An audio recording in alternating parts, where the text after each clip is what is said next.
Voilà. Donc, on va configurer le protocole DHCP sur ce routeur. D'accord. Ces trois ordinateurs vont recevoir de façon automatique la configuration IP du réseau. Ce serveur aura cette adresse de façon statique. L'interface du routeur aura la 192.168.0.253 avec le masque 3x255.0. Le serveur déjà configuré de façon statique. Donc, nous allons passer sur le routeur.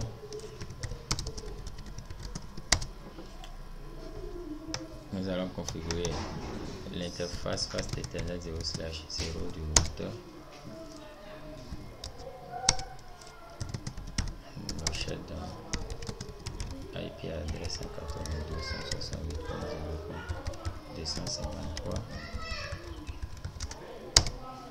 C'est bon. Nous allons lui mettre une description sur la volonté vers le switch. C'est bon. Maintenant, nous allons configurer le protocole DHCP. Tout d'abord, je vais passer dans le mode.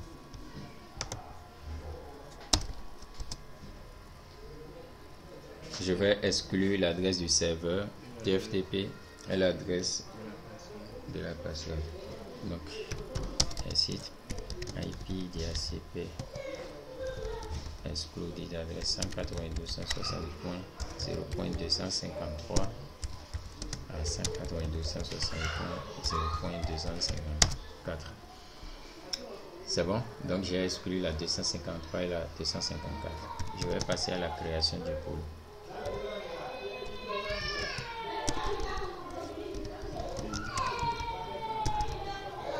Je vais mettre comme nom de pool mode 1 config. D'accord, je vais déclarer le réseau avec la commande network 192.168.0.0 suivi du masque. Je vais définir l'adresse de la passerelle par défaut 253. C'est bon, qu'il n'y a rien d'autre que l'adresse de l'interface du routeur. Je vais mettre l'adresse du serveur DNS. Bon, s'il en existe, je vais créer un DNS serveur. Je vais mettre un 8.8.8.8. Donc là, je viens vérifier si les ordinateurs peuvent recevoir. Voilà, il a reçu la 0. L'adresse de la passerelle et l'adresse du serveur DNS. De même que celui-là. Voilà.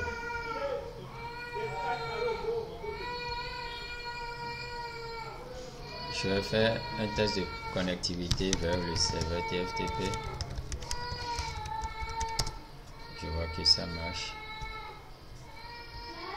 Je vais faire un test de connectivité vers le routeur. 253. Et je vois aussi que ça marche. Je vais show run pour vérifier la configuration en cours. Voilà, j'ai mon DHCP, l'exclusion, le pool. D'accord. Je vais vérifier l'interface parce que c'était un 0/0. Je vais configurer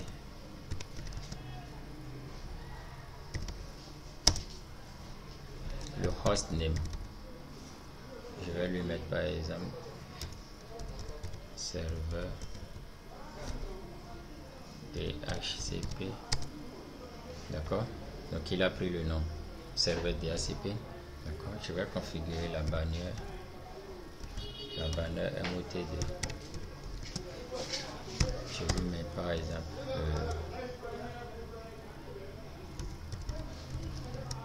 accès réservé.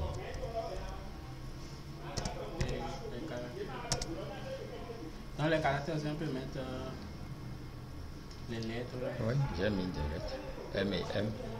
M au début et M à la fin. D'accord. Je mets N.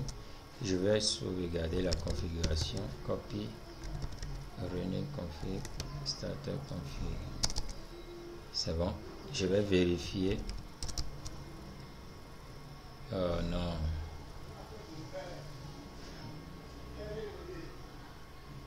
Je voulais vérifier là. Le N ne s'exécute. Donc je vais faire un site. Voilà ma bannière motée qui est là. D'accord. Enable config. Je vais. Non, je reprends le site. Je fais le copy run start. Voilà, je viens de sauvegarder la configuration. Je vais externaliser la configuration sur le serveur TFTP. D'accord.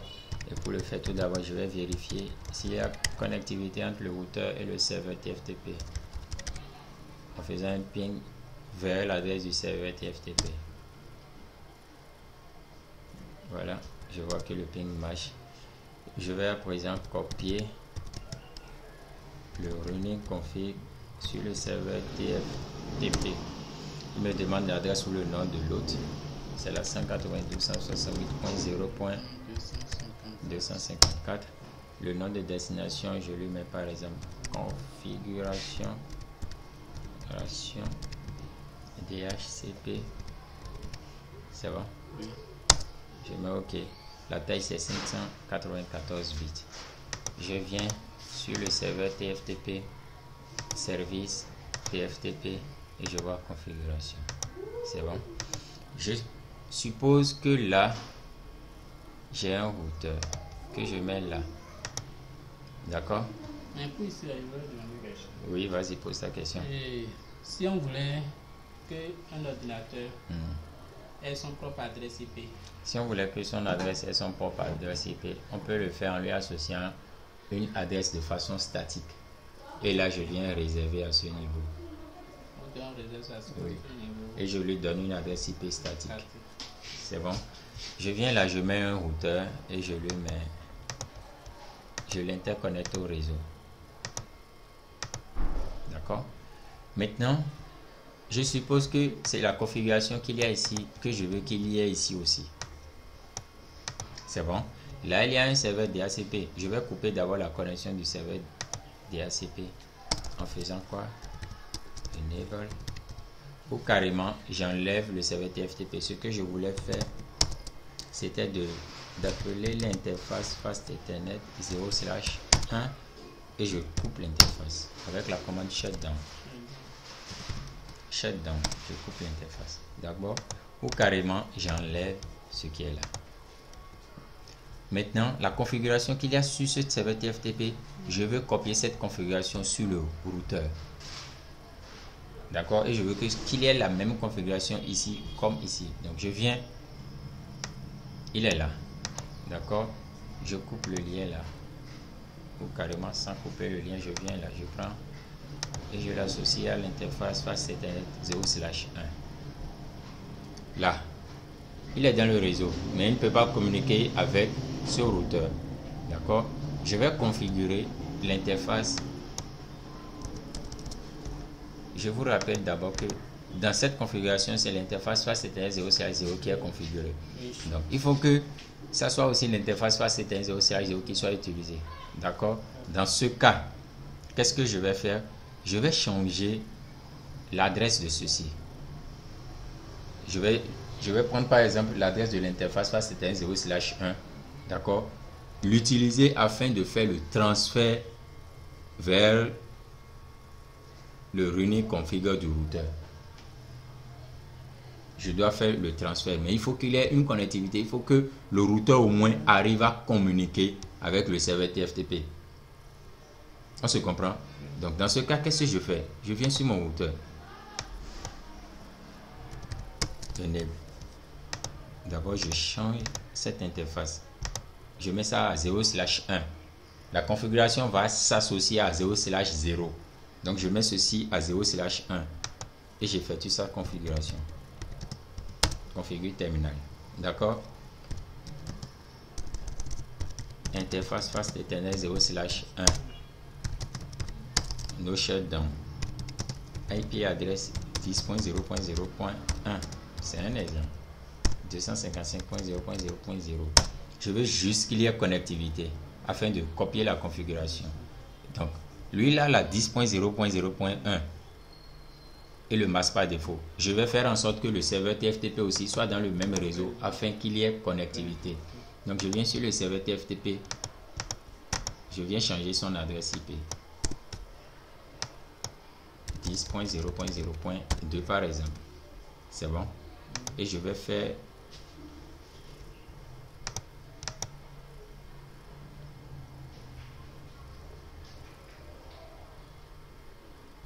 j'attends que ça se stabilise, sinon ce n'est toujours pas ok là.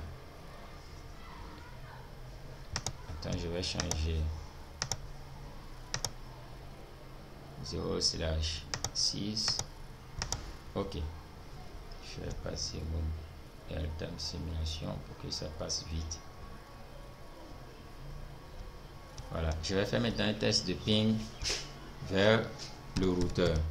Ping 192.168. C'est 10. Oh, voilà, c'est 10. Ping vers la 10.0.0.1. Voilà, je vois qu'il y a connectivité.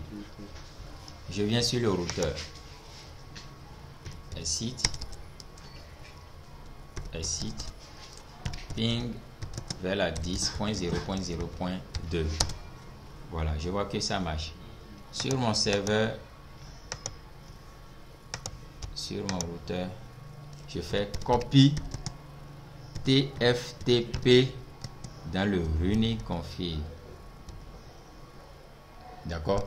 Mais avant de faire ça, regardez ceci. Je fais le show run. Le show running-config. Et vous voyez, il n'y a pratiquement rien là. Rien n'est configuré à part l'interface Fast Ethernet 0/1. C'est simplement cette interface qui est configurée. Sinon, à part ça, plus rien n'est configuré. D'accord? Donc, je fais le copy TFTP. D'accord? Dans le running config.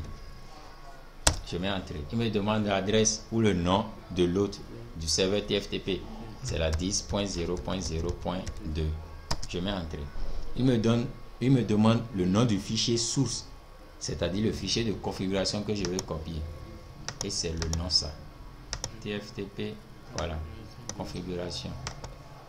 Configuration DHCP. Donc je viens là, je mets configuration DHCP. Je mets entrée. Il me demande destination file config. Je dis oui. Ok. Là, il a copié. C'est bon. Mais dès qu'il a copié, vous verrez que ceci, il a perdu la connectivité. Puisque ce n'est pas l'interface Fast Ethernet 0/1 qui était configurée. Donc, dès que je vérifie même, je fais mon... Ah, déjà, lui, il a changé déjà le nom. Ce n'est plus router, mais c'est serveur DHCP, ce qu'on avait configuré.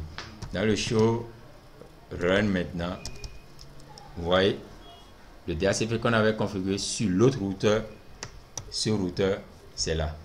L'exclusion, tout ce qu'on avait eu à faire, c'est là. Donc, la seule chose que je vais faire maintenant, c'est de changer cette interface 0/1 en 0/0.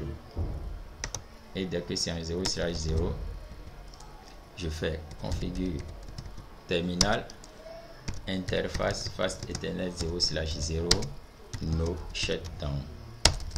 Voilà. Et dès que c'est en no shutdown, vous verrez que les ordinateurs vont recevoir la configuration IP du réseau par DHCP. Là, c'était à 15. Donc je mets DHCP. C'est bon? Je fais la même chose ici.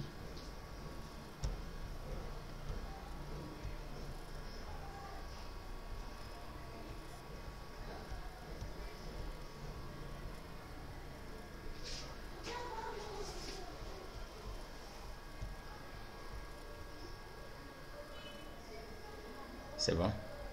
Ok. Bon, troisième chose qu'on va faire.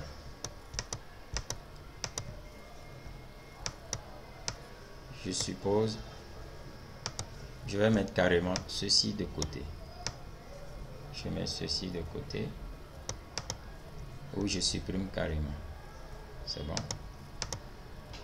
Je supprime tout ce qu'il y a ici. et je vais utiliser un simple serveur, un serveur générique. Là, ce serait mon serveur DHCP. Serveur DHCP. D'accord, je vais utiliser un switch et quelques ordinateurs. Cet ordinateur sera utilisé statique. C'est bon, je vais réaliser l'interconnexion.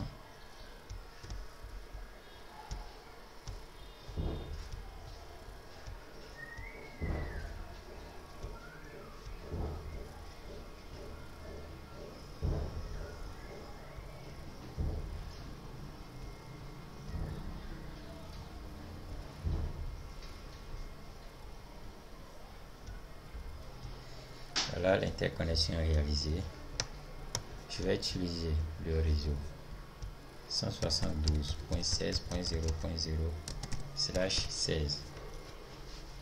Ok, je vais configurer l'adresse du serveur DHCP 172.16.0.254 par exemple. Ok, pour configurer le DHCP sur ce serveur, je viens dans service puis DHCP. D'accord, le service est par défaut éteint, j'active le service. Là il y a un truc par défaut, le serveur pool, je vais le changer, peut-être je lui mets par exemple pool DHCP. C'est bon, il me demande l'adresse de la passerelle par défaut. Je n'ai pas de passerelle par défaut à utiliser, ou si je veux, je peux lui mettre l'adresse de ce serveur, du serveur TFTP, 1.254. L'adresse du serveur DNS, bon, je lui mets par exemple la 2.2.2.2. L'adresse IP de début, je peux laisser à 1. Le masque, voilà. Le nombre d'utilisateurs, je vais spécifier ceci sur... Je mets 2 par exemple. Ce qui veut dire que ce serait 2 ordinateurs du réseau qui peuvent recevoir la configuration IP de façon automatique par DHCP. C'est bon. Il me demande l'adresse du serveur TFTP. S'il a un serveur TFTP sur le réseau, dans le réseau, je peux mettre son adresse là. Donc je mets sauvegarder. Voilà. Mais il y a l'adresse, il y a un serveur. Oui, il y a un serveur DHCP là, il n'y a pas de serveur TFTP. Sinon j'allais ajouter son adresse. Donc dès que c'est fait, ça c'est... Voilà, ça c'est le pool par défaut. Dès que c'est fait, je viens là. Je viens vérifier sur mes équipements et mes DHCP. Il a reçu la configuration du réseau. D'accord. Je viens ici aussi. Il a aussi reçu la configuration du réseau. D'accord. Pour que ça puisse prendre en compte la passerelle par défaut et le serveur DNS. D'accord. Je dois conserver ce pool. DHCP, je viens peut-être supprimer ceci, d'accord, et ce pool je dois la conserver. Je conserve le nom et je mets 173.16. je change carrément de réseau, 0.254, d'accord, le DNS 3.3.3.3, 172.16.0.1, le masque c'est bon. Je veux que ça soit seulement 2 équipements qui puissent recevoir. Je mets sauvegarder. Et dès que je fais ça, il faut que je change son adresse IP. C'est la 173 maintenant. C'est bon. Je peux venir changer ici aussi. La 173. C'est bon. Je viens là.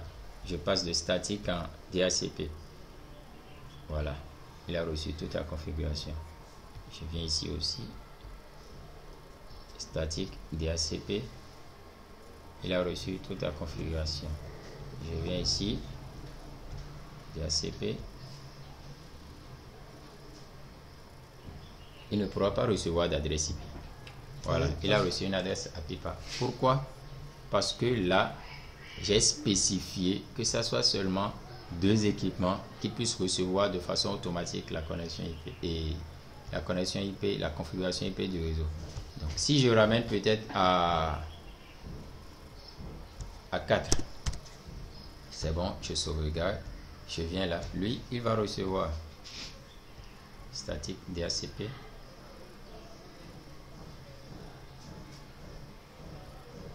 Statique DHCP.